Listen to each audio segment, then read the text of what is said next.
प्रधानमंत्री खड़ा रहता है तो नहीं हवाई जहाज जाते हैं, सलामी दिया जाता है। 10 मिनट बाद बताया गया कि अभी जो गया है जहाज ना, इंडिया का जगुआर जहाज था, नवाज शरीफ भाग गया। क्या नहीं जी, तो वहां पे बहुत खराब जगह है वहां। हम लोग जब भी बोलते हैं तो ये बोलते हैं कि पाकिस्तान पर कब्जा करना है, ये नहीं कहते कि मुसलमान पर कब्जा करना। कैंसर और HIV का मिश्रण पाकिस्तान नहीं सुधर। रीजन कि आप उनकी हत्या भी कर दोगे तो नहीं सुधर सकते, क्योंकि आप किसी व्यक्ति को मार सकते हो, उसकी विचारधाराओं को नहीं मार सकते। कारगिल होते हुए ही आदमी कहां जाता है? सियाचिन। कारगिल होते हुए कहां जाता है?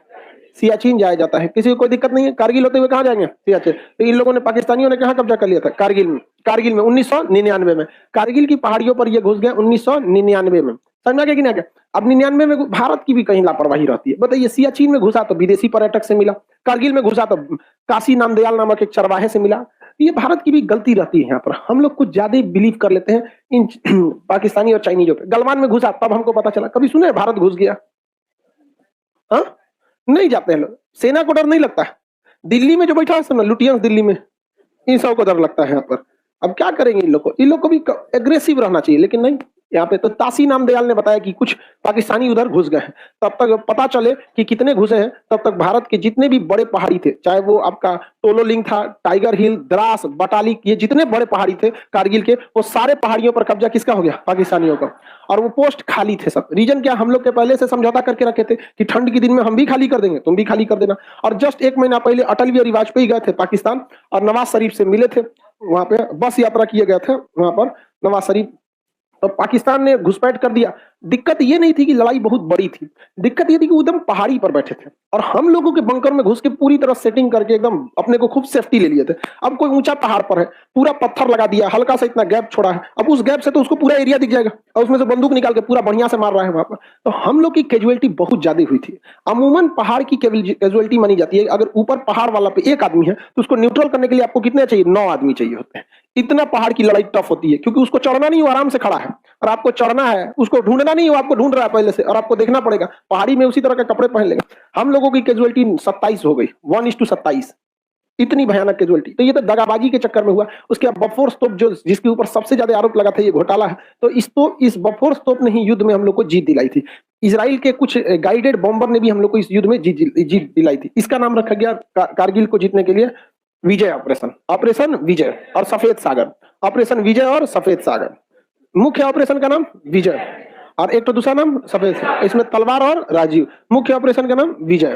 तो कारगिल विजय दिया। कारगिल की लड़ाई बहुत ही घमासान की थी। इसमें एयरफोर्स, नेवी ने भी भाग लिया था। एयरफोर्स तो बम गिराने जा रही थी तो अपने सीनियर से पूछी, बम मार दे नदी उस पार, झेलम नदी के उस पार। तो कहे कि नहीं, उस पार मत मारो, उस पार पाकिस्तान का एरिया आ जाता है, फिर एरिया बड़ा हो जाएगा, युद्ध का माहौल क्या हो जाएगा? बड़ा हो जाएगा। अपने एरिया में मारेंगे तो कोई पाकिस्तान का साथ नहीं देगा, क्योंकि सब लोग कहेंगे ना तू तो अपने एरिया में मारा, तुम घुसा क्या था यहाँ पर। हुआ भी यही, पूरी दुनिया पाकिस्तान का साथ नहीं दी थी। रीजन क्या था कि पूरी दुनिया हम लोग का साथ देती भी नहीं, सारी दुनिया हम लोग को गरिया रही थी। क्यों? 1998 में हम लोग परमाणु बम का परीक्षण किए थे, पूरी दुनिया किसको गरिया रही थी?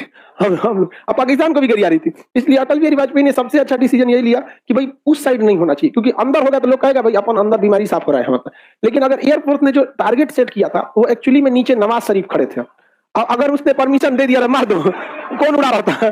नवाज शरीफ उड़े रहते यहाँ पर। और नवाज शरीफ खुश रहते कि उनको लग रहा था कि गॉड ऑफ ऑनर की सलामी दी जा रही है। प्रधानमंत्री खड़ा रहता है तो नहीं हवाई जहाज जाते हैं, सलामी दिया जाता है। 10 मिनट बाद बताया गया कि अभी जो गया है जहाज ना, इंडिया का जगुआर जहाज था, नवाज शरीफ भाग गया। कहा नहीं जी, तो वहां पे बहुत खराब जगह है वहां। नहीं है लेता ना तो सही रहता, मार देना चाहिए। यहाँ इन 2 लोगों पे कभी मोह नहीं करना चाहिए। आप अगर चारों धाम जाइएगा उतना पुण्य नहीं मिलेगा जितना एक पाकिस्तानी को मार दीजिएगा। समझ में आ गया कि नहीं आ गया? ये लोग 2 तरीका, एक शॉर्टकट पुण्य कमाने का होता है, एक लॉन्ग कट। तो आप शॉर्टकट जाना चाहते हैं तो मार दीजिए इन सबको यहाँ पर। समझ में आ गया कि नहीं आ गया? तो लास्ट में आप लोग मार उड़ दीजिएगा, सब पुण्य खत्म, आपको बहुत पुण्य मिलेगा, ऐसा कुछ नहीं। तो इन सबको समझ में नहीं आता है। इन लोग की यहाँ राजनीति ही इसी पे चलती है कि हमको क्या करना है, गजवाए हिंद करना है, भारत पे जीतेंगे। वो कभी भी एक चीज याद रखिएगा, वो देश की लड़ाई में नहीं जीत सकते जब तक वो इसको मजहब का नाम ना दे। और भारत के लोगों को कोई फर्क नहीं पड़ता। हम लोग जब भी बोलते हैं तो ये बोलते हैं कि पाकिस्तान पर कब्जा करना है, ये नहीं कहते कि मुसलमान पर कब्जा करना। लेकिन वो चोट्टा आके कहेगा गजवाए हिंद करेंगे, यहाँ पर अपना धर्म लहराएंगे, ससुरा तो नहीं आतुरा, नौटंकी करके यहाँ बैठे हम लोग। आने दीजिए, उसको क्या दिक्कत है? आएगा, फिर हम लोग को दामाद बना के जाएगा। उसके बाद जो हम लोगों से वहां पीढ़ियां पैदा होगी वही एक इलाज है। अगर भगवान भी उठ के कहेगा ना बकस तो पाकिस्तान को, तो भगवानों से लड़ जाएंगे हम। वो कैंसर है, कैंसर नहीं सही हो सकता है। कैंसर और एचआईवी का मिश्रण पाकिस्तान नहीं सुधर। रीजन कि आप उनकी हत्या भी कर दोगे तो नहीं सुधर सकते, क्योंकि आप किसी व्यक्ति को मार सकते हो, उसकी विचारधाराओं को नहीं मार सकते। वो जब पैदा होते हैं तभी उनमें विचारधाराएं गलत होती है। रीजन क्या है कि पैदा होने में उनमें कई लोगों का हाथ होता है, तो इस वजह से एक आदमी का मतलब विचारधारा ही नहीं रहता है, विचारधाराओं के मिश्रण होते हैं उस सब में। अलग अलग टाइप का डीएनए होता है। अब उसके बाद ये यहाँ भी क्या हो गए, हार गए यहाँ पर। उसके बाद एक चीज ध्यान से समझना आप लोग, अगर आपको कहीं में जाके लड़ाई करनी है, सपोज हमें चाइना में जाके लड़ाई करनी है, या ताइवान में कहीं पे भी, अमेरिका, वियतनाम, कहीं जाके लड़ाई करना है, तो हम ये पैंट शर्ट पहन के जाएंगे, मिलिट्री वाला कपड़ा पहनेंगे, बढ़िया जूता पहनेंगे, पहाड़ वाला हिल जाए, मिलिट्री वाला कैमोफ्लाइज वाला ड्रेस पहनेंगे कि कहीं गिर भी जाए तो दूर से लगेगी आदमी गिरा है कि कूड़ा करकट है, अजीब टाइप का ड्रेस होता है, ऐसा ही ना पहनेंगे। लड़ाई में वही आसान होता है।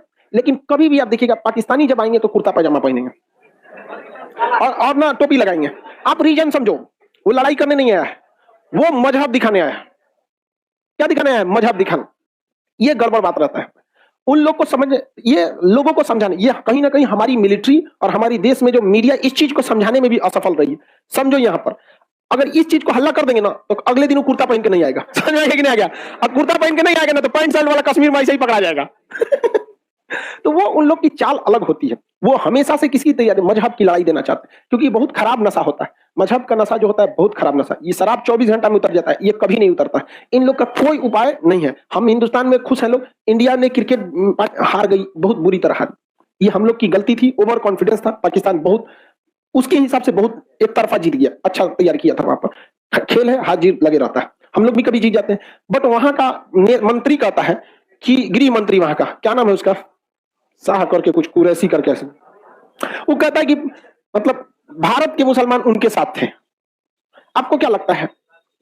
मतलब उसका क्रिकेट नहीं जीता है, इस्लाम जीता है। मतलब क्या है उनका? अरे भाई अभी वो बहुत अच्छा, पता चला फिर कौन उठेगा कहेगा क्रिकेट हराम है। तुम अपने में पहले सलट क्या हो यहाँ पे।